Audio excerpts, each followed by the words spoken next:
నేటి ఆత్మీయ మన్నా దేవునికి స్తోత్రాలు. అందరికీ వందనాలండి. అందరూ బాగున్నారా అండి? వాక్యం చూసుకుందాం రండి. పేతురు రాసిన మొదటి పత్రిక 3వ అధ్యాయము 9వ వచనము. ఆశీర్వాదమునకు వారసులవుటకు మీరు పిలువబడితిరి. మనం ఎందుకు పిలువబడ్డామంటే ఆశీర్వాదానికి వారసులు అవడానికి పిలువబడ్డామని ఈ వాక్యం తెలియజేస్తుంది కదా. మన నడవడి ఏ విధంగా ఉంటే ఈ యొక్క ఆశీర్వాదాలను పొందుకోగలుగుతాము, ఈ యొక్క ఆశీర్వాదాలకు మనం వారసులం కాగలుగుతాము అని అంటే, మనము ఒక రాజుగారికి వారసులమైతే రాజరికం అంతా మనదే, ఆ రాజ్యం అంతా మనదే. ధనవంతునికి వారసులమైతే ఆ ధనమంతా మనదే.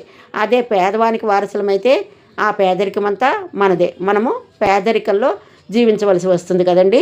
ఒక అప్పు ఉన్నవానికి వారసులమైతే ఆ అప్పులన్నీ, ఆ భారమంతా మనదే అవుతుంది. ఆ అప్పులన్నీ మనమే తీర్చవలసిన వారముగా ఉంటాము.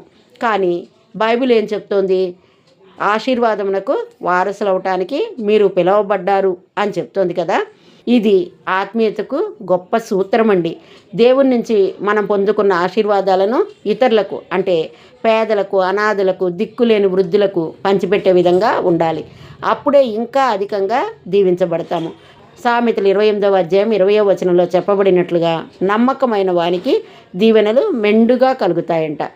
అంటే ఆయన యందు నమ్మిక కలిగిన వారందరూ ఆశీర్వాదమునకు వారసులుగా పిలువబడుతున్నారు. అదే సమయంలో ప్రభు ద్వారా దీవెనలను పొందుకొని ఇతరులకు పంచిపెట్టకపోతే ఆత్మీయ జీవితంలో మృతమైన స్థితిని కలిగి ఉంటాము. మన జీవితంలో దేవుడు ఇచ్చిన ఆశీర్వాదాలను దాచిపెట్టుకున్నట్లయితే మనము దీవించబడమండి. కానీ దేవుడు మనల్ని దీవించిన కారణం ఇతరులకు దీవెనకరంగా ఉండటం కొరకే. కాబట్టి క్రీస్తు ప్రేమ పొందిన మనము మన తోటి వారికి ఆయన ప్రేమను మన క్రియలలో చూపిద్దాం. క్రీస్తు క్షమను పొందిన మనము ఇతరులను క్షమిద్దాం. క్రీస్తు కనికరం పొందిన మనము ఇతరులపై కనికరం చూపిద్దాం. క్రీస్తు అనుగ్రహించిన రక్షణను ఇతరులకు తెలియపరుద్దాం. ఒక పాస్టర్ గారు మందిరంలో ఈ విధంగా వాక్యాన్ని బోధిస్తున్నారు. యేసుక్రీస్తు జీవితాలను మారుస్తాడు, కన్నీటి హృదయాలను ఆనందంతో నింపుతాడు, అణగారిపోయిన జీవితాలను అంటరాని వారిని చేరదీస్తాడు, ఆయనను విశ్వసించిన వారి పాపములను క్షమించి పరలోక భాగ్యాన్ని అనుగ్రహిస్తాడు.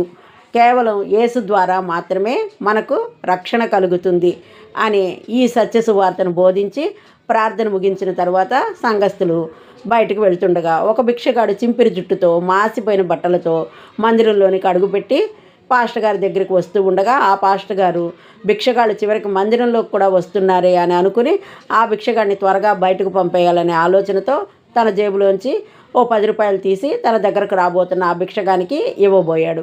అప్పుడు ఆ భిక్షగాడు, అయ్యా, నాకు కావాల్సింది మీరు ఇచ్చే డబ్బు కాదు, కావాలంటే మీకు ఎంత కావాలో చెప్పండి, అంత డబ్బు నేను ఇస్తాను అని తను అడుక్కోగా వచ్చిన డబ్బంతటిని దోసిట్లో పట్టుకున్నాడు.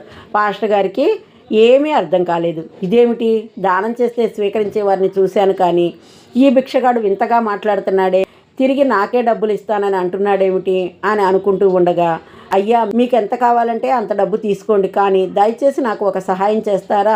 ఇందాక మీరు చెప్పారే, జీవితాన్ని మార్చే, పాపాలను క్షమించే, పరలోక భాగ్యాన్ని అనుగ్రహించే యేసుక్రీస్తు గురించి ఆయన ఎక్కడుంటారో కొంచెం చెప్పండి. నా జీవితాన్ని మార్చగలిగిన ఆ యేసయ్యను కలుసుకోవాలని నేను చాలా ఆశపడుతున్నాను.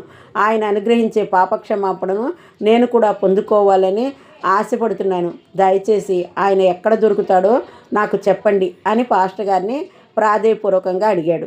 ఆ పాస్టర్ గారు ఎంతో ఆనందంతో యేసుక్రీస్తును సొంత రక్షకునిగా ఎలా అంగీకరించాలో ఆ భిక్షగానికి వివరించి వాని కొరకు ప్రార్థించి పంపించాడు.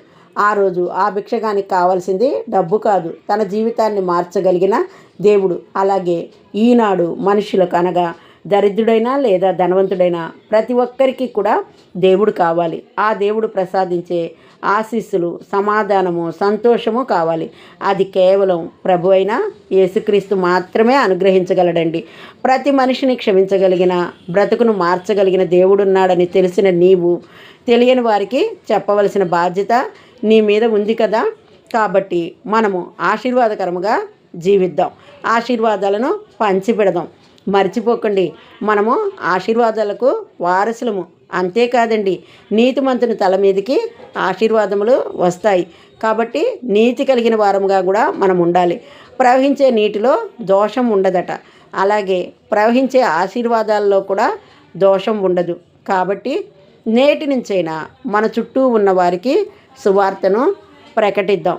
అలాగే మనం ఏదైతే కలిగి ఉన్నామో ఆ కలిగి ఉన్న దాని నుంచి కొంత పేదలకు, అనాథలకు ఇచ్చడి వారముగాను, ఆశీర్వాదములను పంచెడి వారముగాను ఉందుముగాక.